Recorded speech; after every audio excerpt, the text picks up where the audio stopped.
There is a perfect example of motherhood out there. We've all felt its presence. It lingers in our social media feed, in the products we buy, the answers to the questions we research. Even though we know it's not real, we feel it spotlight what we could be doing better. Join two best friends as they step off the stage of motherhood and go behind the scenes with moms from different walks of life. The Momcult Podcast. Real moms, real talk, real tired. Welcome back to After the Episode with Jenny Black, and we will be discussing episode 3 with our lovely guest, Shannon Ware. Welcome back, Jenny. I'm so happy to be back, guys. Yes. Happy to have you. Time with you all is so important to me. Isn't it lovely? So I can't wait to hear your thoughts on this episode because it was such an emotional one, which it was heavy, but I loved it. I really love the concept of not really knowing what's going to come out because it just depends on how your day was, how your week was, and that encompasses motherhood so well. I think that's one of the things I wanted with this podcast is just the ups and downs, that it is what it is. Whenever you're talking to that mom, wherever they are, that day is hopefully what you're going to get. So I would love to know some of the things that stood out to you. I can't even think about it without tearing up. Well, of course, Sarah opening up the episode. Oh, gosh. She purposely didn't tell me any. I did not know that story was coming. She hadn't told me. We keep things from each other now to save. Right. Yeah, save it. Don't say anything. I'm not even going to text you.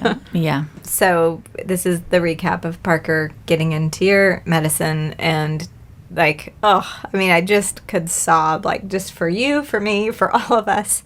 But when you said he couldn't do that yesterday, holy shit, that is such a real thing. There's no way you can prepare for what you had no idea they could do yesterday. So Joy actually shared this memory with me because that's exactly what happened when Brandon was about Parker's age and Avery was a newborn. And I thought Brandon was watching a movie with Avery. She thought Brandon was back with me. I was changing Avery's diaper. And he learned how to open the front door that day in my parents' house and got out as a 2-year-old in a diaper, walked down 2 blocks, got 2 blocks away while we were looking around the house for him because we did not know he could open the door. That wasn't even on the radar. And a woman riding a motorcycle down the road saw a toddler walking down the side of the road and picked him up and brought him door to door to say, "Is this your baby?" That's how far out Was he crying or was he, do you remember? He was on a great little, it was like baby's day out. Love that house. Their porch. Hey. I need to remind him of that. Just what a little adventure. My gosh. I do feel like that is something that I feel like that type of pressure did not exist for our parents. And I'm so envious of that. I feel like now there feels like there is this expectation to prevent your children from ever getting hurt or ever doing anything bad. And I'm just like, this is impossible. Yes. It's impossible. Which I'm very rarely recommend parenting books. And this is the one I will recommend. It's by Wendy Mogul and it's called The Blessing of a Skinned Knee. Oh, yes. It's I've been reading it. That came up so many times when I was listening to this episode. It's like, how on earth can we get the word out that this is the only way resilience is built? Your kids have to skin their knees. And you have to have the experiences and the practice of watching them get hurt and realizing life's going to take care of them. They're going to heal. They're going to recover. And that's, I would say, a horrible, horrible thing about the information age is this new belief that we could learn enough and do enough and put in enough safety in our life that we will never hurt, that our kids will never hurt, that we will never be in pain. And it's one of the reasons we hand our kids phones and we think they're safer sitting on the couch on a phone than driving out and, on the interstate or whatever. Right. So one of my sayings, one of my mantras is that you will not get out of this life without suffering. You will not get out of this life without suffering. But you absolutely can get out of this life without experiencing joy. You do have that choice. And if you spend your life trying to protect you and your child from suffering, you will never get to experience the joy. It's a terrible, terrible way to live. Yeah. So there's that. Good luck, everybody. Thank you so much, Jenny. I'll see you guys next week. I thought, so I'm not far enough into Blessing of a Skin, or the Blessing of a Skin Knee, to know truly what it's about. But because of the way it's phrased, I thought it was going to be like about blessing, like you bless someone. Blessing. Yeah. You've been the like blessing of the knee. You've been blessing Parker's You've been wings. Yes, like that. In your prayers every so night. I'm glad to know it's not that. Oh, she is so brilliant. She's so brilliant. And wise, I need to wise, read wise. more. No, no. That's not intended to be that. Yeah, I know. No, I'm just listening. I've had that book for like 6 months, and I've listened to like 10 pages. So Yeah, that's good. There you go. All right, I'll catch up. Okay, Shannon Ware talked about what being a mom does to your system and your body. And we kind of talked about that a little bit in episode 2, just physically how your body is transformed. Mm-hmm. But it is so much bigger than that. And I don't feel like I've heard a lot about that. So when your body is just cellularly tuned in to your kids, where are they? How are they? What are they doing? Like, I've always got to consider, Shannon says that, my first line of defense. Right. How is this going to affect the kids? But it's a physical experience. It's not just a mental or scheduling issue. And I feel like there's this complete union with your body and your children's body when you're pregnant and when they're infants and you're feeding them, whatever. And then there starts to be like where it's just this, it's still so cellular. Like, those are my cells. That's my DNA. I'm checking on them. If they're okay, I'm okay. And there's this like, almost like a lot of episode 3 was talking about, do I need to hold on to myself, this sense of myself? Like, I want to make sure that I don't get swallowed up in just being a mom. And yet your body doesn't have another experience. Your body's not like, I want to grow this baby and I want to be the girl I was before I grew this baby. Right. Your body's only growing this baby. Right. Like, it's in that one place. And I feel like for the arc of my parenting kids at home was this process of like surrendering to that, like, oh, stop trying to look or pull or be somewhere other than right here, whatever here is. And that here could be with your kids. Mm-hmm. That here could be with your working on your job. That here, like, that's also part of the thing that deserves a lot of compassion and care and some serious boundaries, is now our ability to both work when our kids are right there. Like, that division of self is really, really taking its toll on us. Because what's possible because of technology does not mean it's possible physically for us. Yeah. Right. But getting back to my thought, I was just going to say how I had no idea. I'm kind of the beginning of a new generation of empty nesters. I'm like, the generation ahead of me is like 5 years older than me. Right. So I don't have a lot of people having these kinds of conversations about what I'm going through in my phase of parenting. And when my daughter left home, I could not get over, like, this whole time I thought empty nest was going to be about, do I have an identity? Do I have a career? Do I have things that are going on in my life? I was unprepared for, Let it go. Surrender. Yes. So I had to back up a little bit. I always worked the whole time that my kids were at home until my daughter started high school. So I did kind of a very backwards thing, and I quit everything except for raising her last 4 years at home. I made the decision that I'm going to be here and I'm only going to be here. And when my daughter leaves home, I will have no regrets that I was spread 1,000 different directions. And I will say, like, the very, like, moving her out and moving her on, it was like I gave her everything. Like, she doesn't have everything she needs because I gave her everything, but I have no regrets. Mm-hmm. I can say I did it. And the bummer is that she truly became my best friend. And so I was so unprepared that my empty nest would mean I was losing my best friend. Like, she was my companion in everything. We did life together. She did online school. And it's like I kind of finally gave my heart and like fully surrendered to like, hey, I'm going to stop fighting this. And she in particular is the one who felt a lot of my resentment.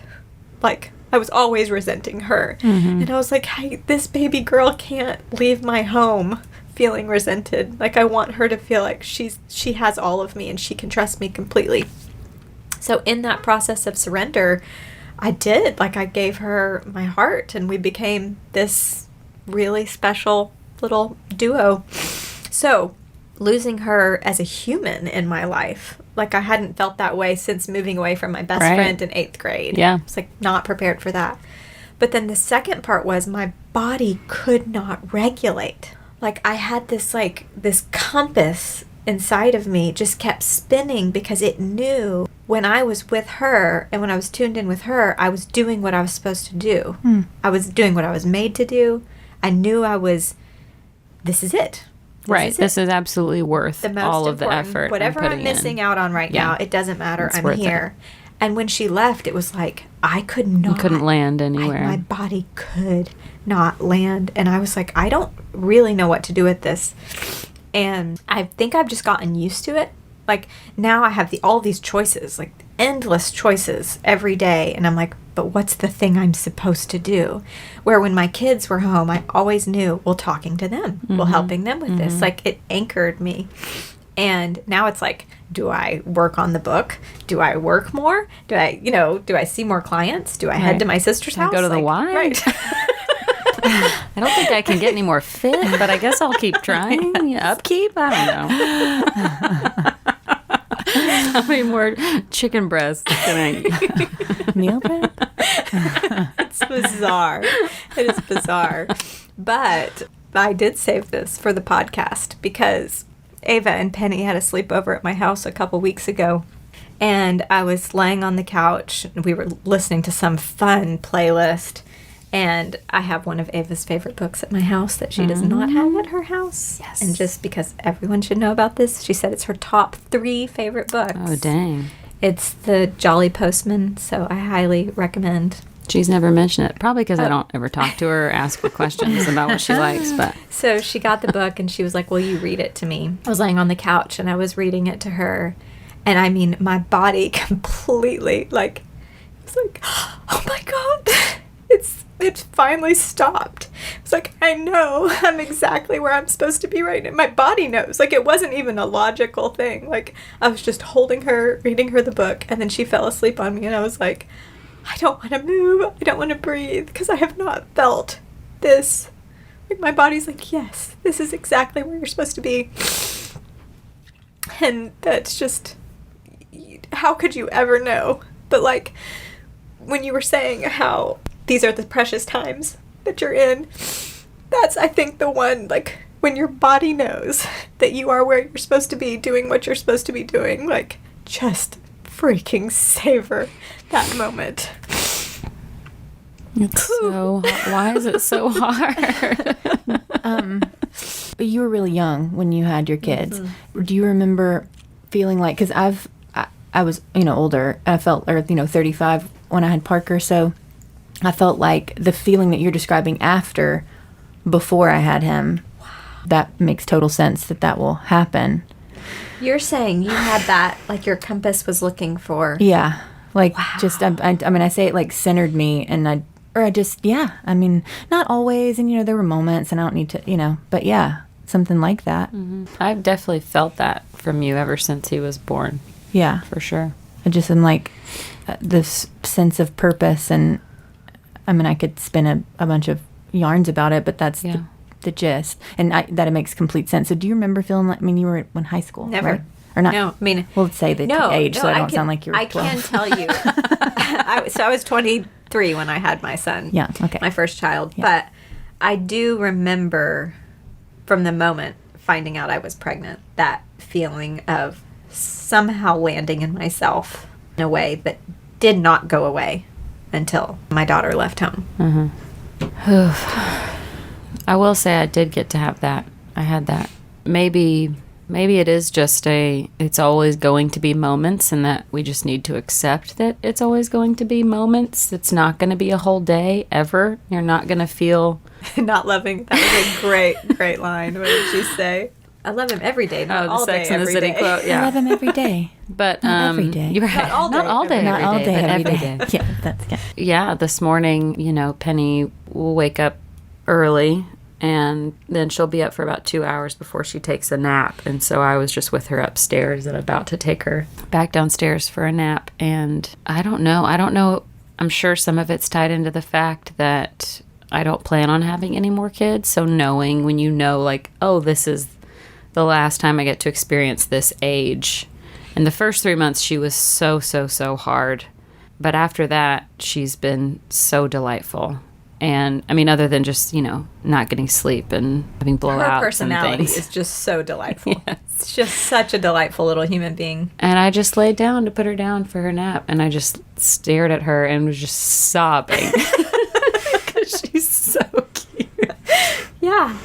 Yeah. And just being like, this is just never going to end. This cycle of frustration and heartbreak and complete love and just...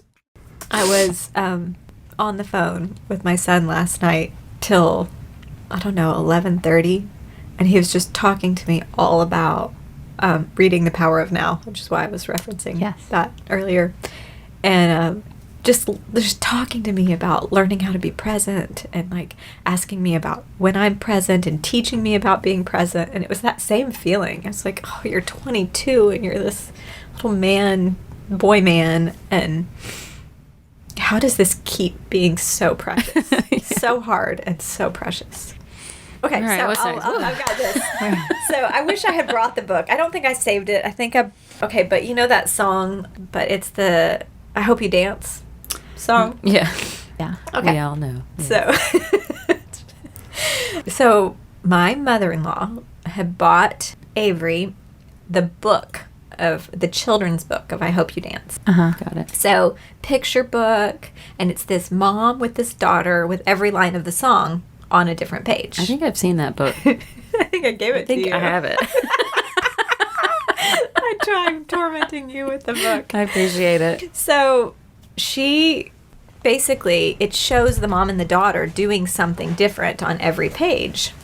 So we were on vacation in Florida, and she was younger than Ava. Like, she might have been in first grade. And she said, hey, Mom, I need to talk to you about something. It's like, okay.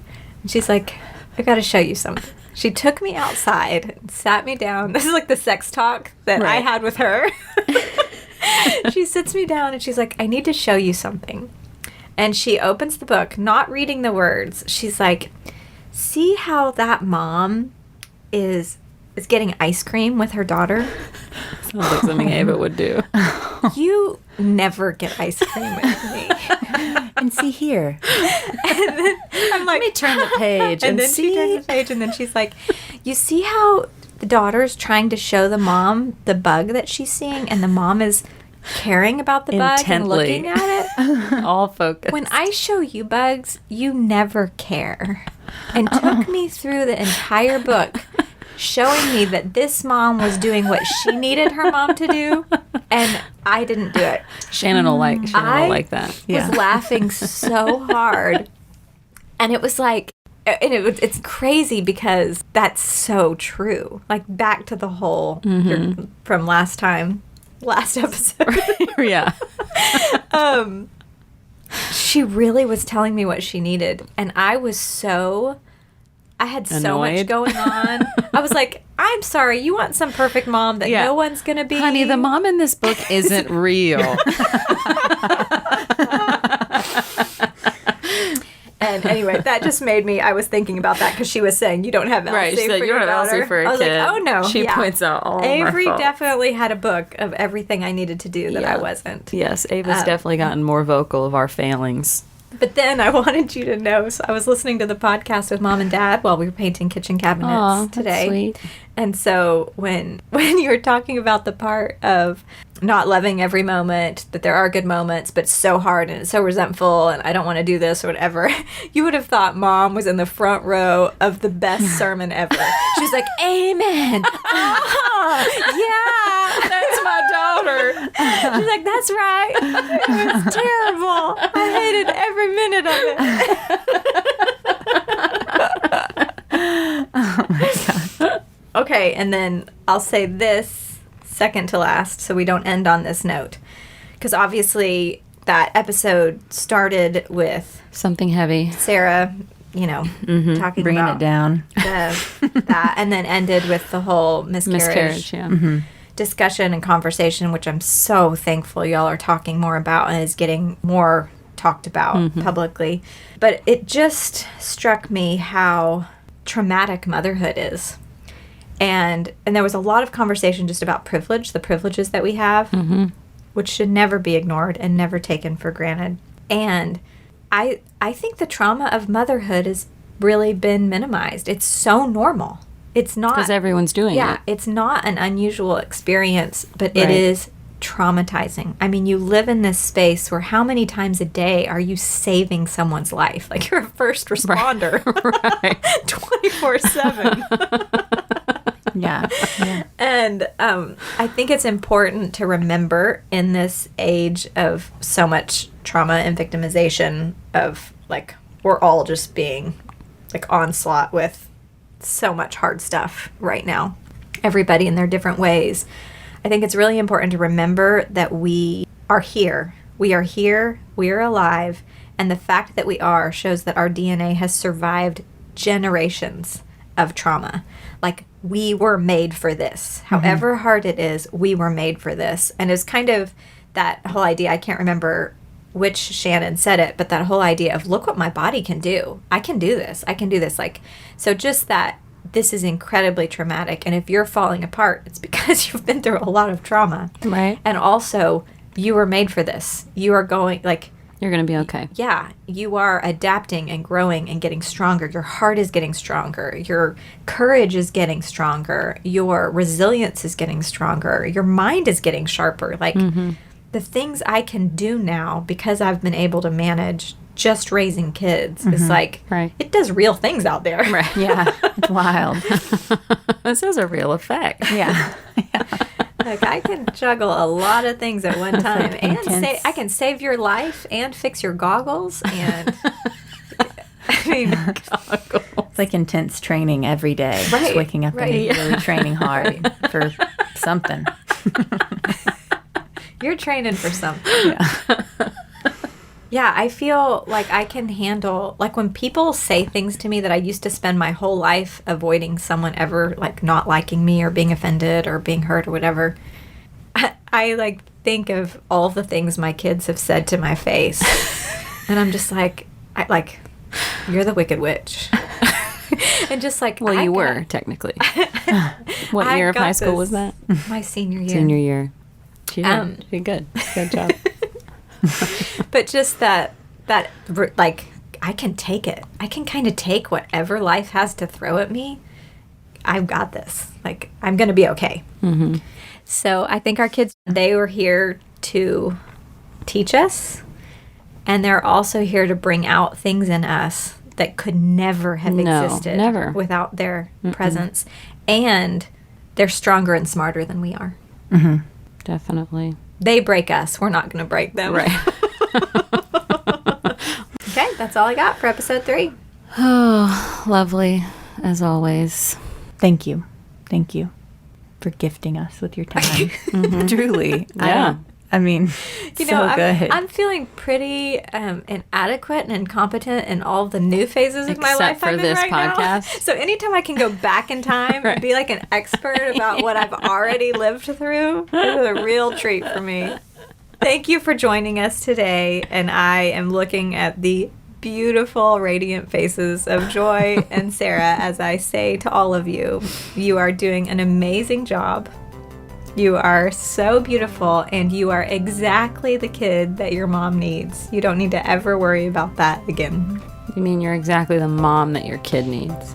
What did I say? The kid that your mom needs.